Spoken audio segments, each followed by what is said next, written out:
ladies, are you ready to unlock the power of feminine energy and truly transform your life? In this video, we are going to dive deep into how to radiate feminine energy. And I'm talking about how to do it to such a point that it's flowing naturally. You feel like you're feminine, it's flowing, and it's inside out. So in today's video, you notice I'm not wearing no makeup because I want you to understand that femininity is 99% about the inside, and the majority of the time, we are going to talk about that inner work that's needed. Whether you're looking to elevate your relationships, or you simply want to feel more confident in your day-to-day life, or you simply just want to be more aligned to your true self, you're on that journey and you're just trying to figure out how to feel good within your own skin, then you're in the right place. So get ready, ladies, because we're going to talk all the things about how to feel soft and feminine. And ladies, make sure in this video, listen all the way to the end, because my last point about radiating femininity is really going to be the thing that changes it all for you. So first, ladies, let's talk about what feminine energy is and talk about the true definition. So femininity is an energy that we all have regardless of gender.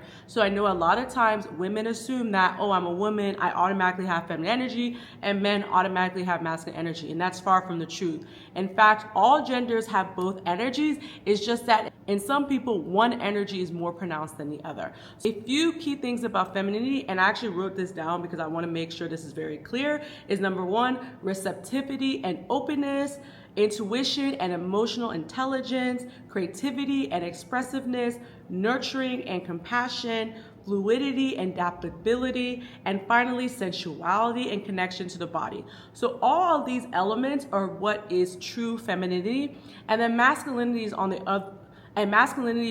other spectrum. So a lot of times masculinity is associated with being assertive, being decisive, logical, being able to delegate, being analytical. And if you hear some of these words, the reason why I think so many women in particular in today's age is struggling with femininity is because we're working 9-to-5 jobs or we're entrepreneurs, and we're consistently in our masculine energy. A lot of times these other character traits that I talked about, which are associated with femininity, is not brought into the workplace. Or if a woman is bringing it into the workplace, a lot of times people are looking down upon her, people are calling her different names, people are saying she's hard to work with, things of that nature. So I think a lot of times women naturally tuck away their femininity, and the problem is we tuck it away for so long that we don't know where it goes when we finally want to tap into this powerful energy source. So ladies, let's also talk about what is living a soft life, because I started talking about soft life like around 2018, 2019, before it started becoming a trend.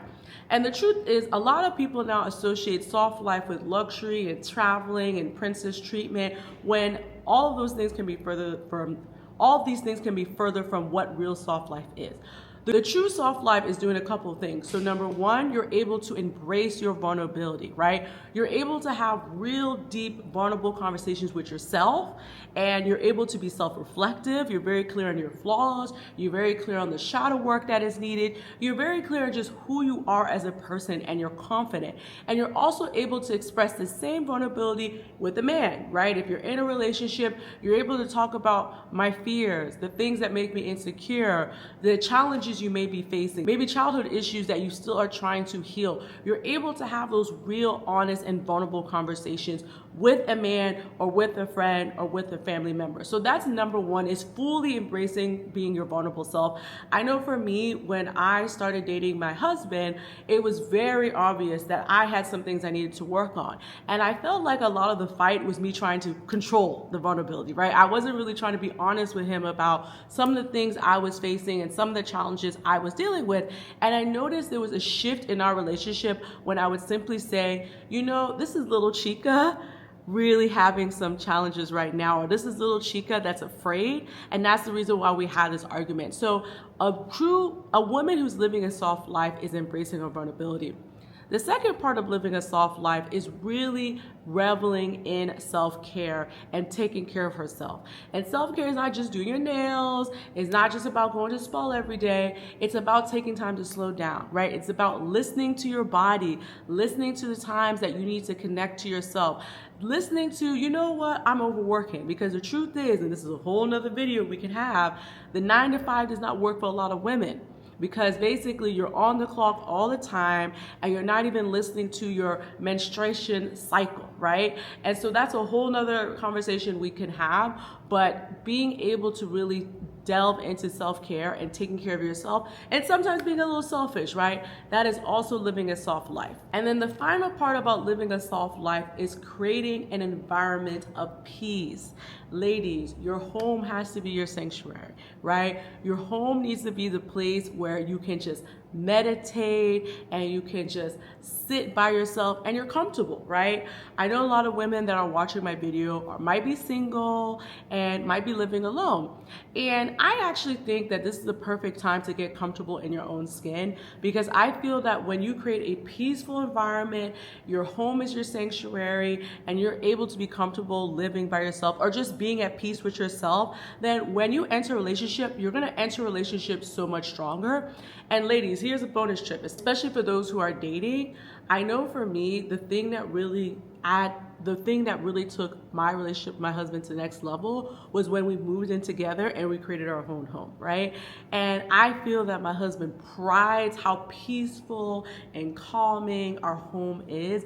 And I remember I spent a few weeks away from him because I was doing work. And when I came back, he was like, you know, babe, like, I know that you decorated this house and this is really beautiful, but also you have created this place as a home, right? And I just feel so much better, and I feel just like more in love with you because of that, right? So I feel like when you're able to achieve that for yourself, you know, and understand what is your own peaceful environment, what does that look like, it now translates into a relationship. And also I feel like it translates into friendships too. I think we don't talk about this enough, but I just really love when I host my friends and they come into my home and they feel calm, you know, and they feel an energy of softness, right? And they kind of leave and they're like, oh, you know, I always feel good when I come over at Chica's place. So making sure you're creating a peaceful environment is also the art of a soft life. Now, the third way to radiate feminine energy is the hard thing, which is doing the inner work, healing. Ladies, if you're not ready to do that inner work, let me get close. If you're not ready to heal, then it's dead on arrival. You can't get into your femininity. And I always laugh when a woman is like, oh, I'm feminine, I'm the definition of femininity, and I can tell they have not done that inner work. Ladies, it's so essential that you, number one, start to heal and look into your past traumas. When you're holding baggage, when you're holding on to burdens, when you're holding on to trauma, you can't emit light. You can't radiate. Like, radiating femininity is about radiating lightness. It's radiating softness. You can't do that if you haven't done that inner healing. And I always recommend to any woman I talk to and coach, I say, go to a therapist, right? There's different types of therapists. Sometimes if the healing is in the body, there's a book called The Body Holds the Score. It's always the #1 book I recommend to anybody who wants to get on this journey. And if you're really holding the trauma into your body, you may need to connect to a somatic therapist that can help you move that trauma out of your body and really get to the root of your issues, right? A lot of times we're facing childhood trauma. If you're a Black woman, I know all types of women watch my video, but especially for Black women, if you grew up in a single household with an independent, strong mother, there's things you gotta unlock, right? There's things you need to unpack. And a lot of times it's stemmed in our childhood. So that's another thing that you need to look into. The second element about this, and I spoke about this in the beginning of the video, is self-reflection and journaling, right? So I'm not really a journaling type of person. I more so record voice notes and I listen back to them. So I think there's many ways to document your journey. But I've noticed with me that a lot of times when there's a challenge with a woman, it's because she's unaware of herself. Like, she lacks self-reflection and she's not reflecting on who she is as a person. And sometimes she gets surprised, like, oh, why can't I get a man? Or why are my friendships not working, or why is my job not clicking, you know? And a lot of times it's because you're not really doing that self-reflection to ask yourself, where are my flaws? How am I short? What are the gaps? Like all these different elements I think are so key in order to unlock femininity. And the last thing that I think is kind of like the culmination of the healing part of this video and message is meditation, as well as being able to do some type of mindfulness activity. Again, this is gonna look different for different people. Some people are like, I can't block out noise for 2 seconds, so meditation doesn't work for me.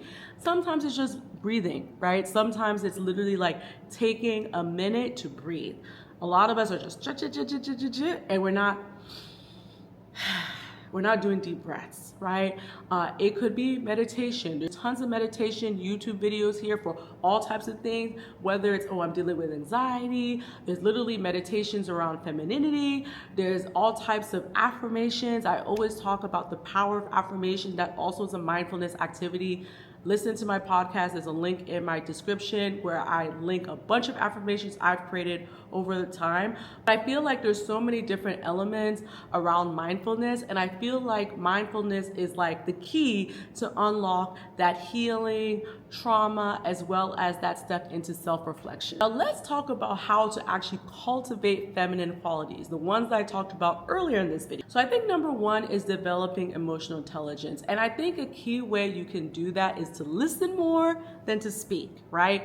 Pay attention to body language, right? The art of femininity, it's almost silent. I always like to compare it to a cat. You know, when a cat enters the room, it's not loud. It's not like cha-cha, like a dog. You know, dogs are like making that scattering noise, and you can hear their paws and you can hear them wagging. Cats are very subtle. You know, they take one step at a time. And I think that's emotional intelligence. It's being able to lock into another person's frequency, right? And you're able to do that by obviously hearing what they have to say. So not over talking them, not listening to them just to say your point, but you're actually really locking into what they're saying and what they're not saying. You're able to really read in between the lines. You're also able to really sit down and look at their body language. What are they also emitting to you? Is there a closeness? Do they feel far away? And I think when you start to do that, it helps you in so many different ways. Number one, your friendships, right? And I think as women, especially women who watch my channels, you're kind of at that stage where you're figuring out who are your friends, who are not your friends, you know, you're elevating, you're leveling up. And so it's really key that you lock into emotional intelligence, especially when it comes to friends. Obviously with men, right? I always tell women, men tell you what it is, and we're just not listening, right? Men are telling you what they're feeling, how they're feeling, what they're thinking about. I think a lot of times as women, we override it with our own women logic, right? And so tapping into emotional intelligence, I think is gonna help you with relationships. I think it's also gonna help you with work. It's also gonna help you with business, because you're able just to lock into what a person is feeling and what they're also thinking. The next thing is enhancing your creativity and expression. And I think a lot of times when you hear creativity, you're like, oh, I don't know how to sing. I don't know how to draw. I don't see myself writing a book. But ladies, sometimes it's finding that thing that you used to do as a child that brought you joy. Maybe it's dancing. I know that's what it is for me. Sometimes it's riding a bike. Sometimes it's roller skating, right? Like doing something that just gets you in your body, gets you expressing yourself, just getting you to feel good and almost feeling like that childhood laughter. You know how children just do that like innocent giggle? Like think about what actually like just makes you feel like a girl again and makes you feel fun. Maybe you're into crafts, maybe you're a sewer. Like I think there's so many expressions, even coloring. You know, they literally have adult coloring books, and I think that could be such a calming exercise. But I feel like it's just a chance to tap into another side, especially if you are an executive and you're running a business and all day you're crunching numbers and you're being logical and you're making decisions. You just need something that like allows your mind to float and feel free. So really trying to figure out what does that creative expression look like for you, and have fun going on that journey as well. And lastly, ladies, embracing your sensuality and pleasure. Now, this is probably my favorite topic, because sensuality, I feel like, is a lot about your body and how it moves and how it sways. And that's why I always recommend some type of dance class, specifically salsa, bachata, like something that gets you to like almost be connecting with another human being and like really tapping into like the frequency of your body, right? Because it also will carry into how you walk and how you present yourself. And I feel like you'll also become a more confident person when you do these type of activities. But also it's about tapping into all the different pleasures of your senses, right? So enjoying food, right? Like actually savoring food, not just to scuff it down your throat, but actually like sitting down and like connecting and enjoying food, or also getting it to scent. I always talk about my favorite fragrances, and I personally feel like every woman should have a unique signature scent, something that when she gets in the room, someone's like, oh, I know she's there. You know, Rihanna is always known as, oh, she smells good. You want to be that girl who smells good. She always has something, and you don't have to be exotic about these fragrances, right? It could just be a scent that really connects to your own pheromones, right? Then the other thing is also like hearing. And so I always tell women, when you're going on this journey, start to lessen some of the foul type of music, some of the hip hop, some of even the R&B, not all, because I personally love neo soul and R&B, but just kind of be more conscious of the type of music you're listening to. Like try to tap into music that's uplifting, that makes you feel good, because music also taps into a different type of frequency as well. So I think it's really important that you listen to things that give you delight. And then the final thing is your sight, right? And this is why, again, I talk about not only creating a peaceful sanctuary where literally as you walk into your house, like everything is beautiful and pleasant and flowing, but also even like what you wear, right? So I always tell women, like, wear a little color, find a color that matches your skin tone. And if you want to talk more about like color theory and all the things, please also let me know. But like really just tapping to all the senses and understanding that life is full of pleasure. And sometimes, yeah, life is hard, life is difficult. I get it, ladies.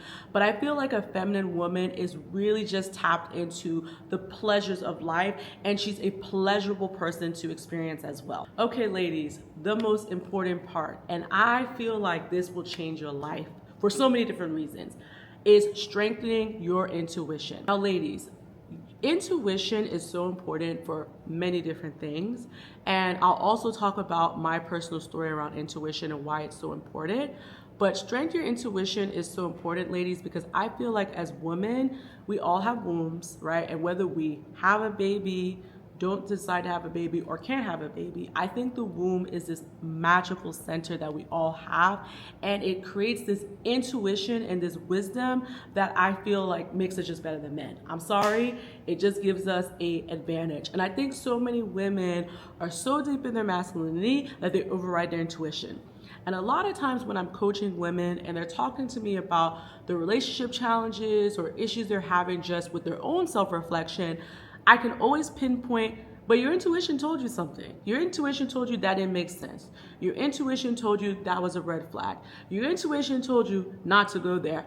Why did you not listen to it? And a lot of times they're like, I don't know. And I feel like you're saying that because you are overriding it and you're so into your masculinity that you don't even know when to listen to it. So ladies, if you don't hear nothing else in this video, please start listening to your intuition. Like, your intuition is your gut. It's that gnawing feeling. It's subtle. It's not loud. So if it's a loud no, that might not be your intuition. That might be something else, right? But it typically is this subtle thing, and you're like, I'm feeling something here. Something's not right. Let me investigate this, or let me follow this thread, or let me slow down before I say yes or no, right? That is your intuition, and it's so important that you key into that, especially because if you're dating, because a lot of women who are watching my video are dating. If you see something, something doesn't feel right, it's not right. Lean into that. Or it could be a friend, right? I know for me, so many times my blind spot has been given the benefit of the doubt of certain friendships and certain connections. And a lot of times there was little subtle things that were there and I ignored it. So I'm also myself working on listening to my intuition. Even when it comes to work, right? Sometimes you're trying to make a decision. Should I change jobs? Should I quit my job? Should I go this path on my career? Should I move across the country? And a lot of times there's signs, there's signals, there's something happening. And again, it's your intuition leading you onto the path, and we're ignoring it. So ladies, please take time to slow down and tap into. And ladies, so like I said before, let's recap everything I said. So number one, to radiate your femininity, I think it's important to understand what is feminine and what is masculine. Number two, healing that inner work and even connecting to a therapist if needing. Understanding what a soft life is, and that includes being vulnerable, self-care, and of course having a nurturing environment around you. Also tapping into your intuition and understanding it's really your strength, and then also being able to be emotionally intelligent, right? And being able to read the room, literally. So I could literally be here all day because feminine energy is, I believe, such a deep and layered and complex and juicy topic. So if you love this feminine energy conversations, make sure to comment and also like and subscribe, because I love sharing all this information with you, and let YouTube know that you are enjoying this information as well. And I will see you next week.